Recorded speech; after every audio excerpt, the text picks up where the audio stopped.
तगड़ियों, कैसे हैं आप सब लोग। तो आज के दिन की शुरुआत हो चुकी है और सबसे पहले अब मैं जाऊंगी नहाने के लिए और उसके बाद मैं सीधा आपको मिलूंगी पूजा करते टाइम। तो सबसे पहले आप देख लीजिए गणेश जी को, और ये रहे हमारे गणेश जी। गुड मॉर्निंग पापा की तरफ से। और अब मैं आपको मिलती हूँ सीधा पूजा करते टाइम। तो जी अब हम करते हैं पूजा की शुरुआत, और जो कल हमने माला चढ़ाई थी उसे उतारेंगे और आज बप्पा को नई वाली माला लगाएंगे। बप्पा के लिए गुलाब और सफेद फूलों की माला मैं लेके आई हूँ, और मैं एक दिन पहले ही माला लेके आ जाती हूँ क्योंकि अगली सुबह टाइम नहीं मिलता। और साथ में मैं लाई हूँ बप्पा के लिए कमल का फूल और धूप घास, तो गणपति बप्पा का होता है एकदम फेवरेट।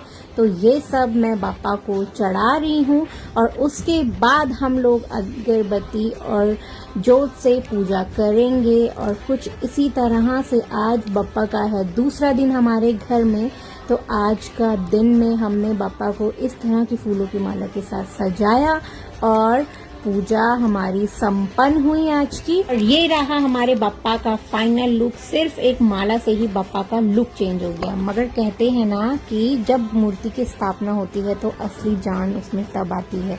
तो यस, हमारे बप्पा का लुक बदल गया है। कल आपको अलग लुक दिखा होगा, आज अलग। तो अब मैं निकल चुकी हूँ घर से ऑफिस जाने के लिए, और सुबह सुबह इतनी जल्दी हो रही होती है कि कुछ नहीं देखा जाता।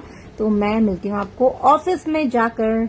जी ऑफिस तो मैं पहुंच चुकी थी और वीडियो बनाना भूल गई क्योंकि आदत जो नहीं है, और मेरे बहुत सारे बिल्स पेंडिंग थे सिग्नेचर के लिए। तो मैंने सोचा आज क्यों ना ये वाला काम निपटाया जाए। भाई साहब, काम तो निपट गया और अब कर लेते हैं थोड़ा पेट पूजा, फिर करेंगे काम दूजा। तो ये मेरी सहपाठी है, सहपाठी बोलते हैं, क्या बोलते हैं, सहकर्मी है, जिनके साथ मैं लंच कर रही हूँ मैम के साथ। बेटा मेरे बेटे के बराबर है और हम अक्सर बेटों की ही बातें करते रहते हैं।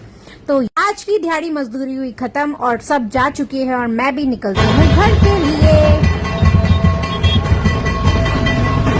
मैं मार्केट से लेके आई थी कल के लिए सारा सामान, और हम पहुंच गए घर। और ये रहे हमारे शिवाय महाराज। तो अब कर लेते हैं हम अपनी इवनिंग की पूजा बापा के साथ। आप सबको एक कमाल की बात बताऊं क्या, मैं बप्पा के लिए कमल लाई थी। सुबह मैंने चढ़ाया था मगर मुझे नहीं पता था इसे खोल के रखा जाता है। तो मैंने पहले इसे खोल के रखा और फिर हमने करी बप्पा की आरती। आप सब भी शामिल हो जाइए बप्पा की आरती में। और इसके बाद अब हम जाएंगे किचन में। तो यहाँ बेटा राजा लगा रहा है अपना तिलक, और यहाँ पे बना है प्रसाद में हलवा, आलू की सब्जी और गर्मा गर्म पूड़ी और रायता। तो प्रसाद चढ़ा दिया, और ये थाली भी सज चुकी है। मेरी मुलाकात होती है कल।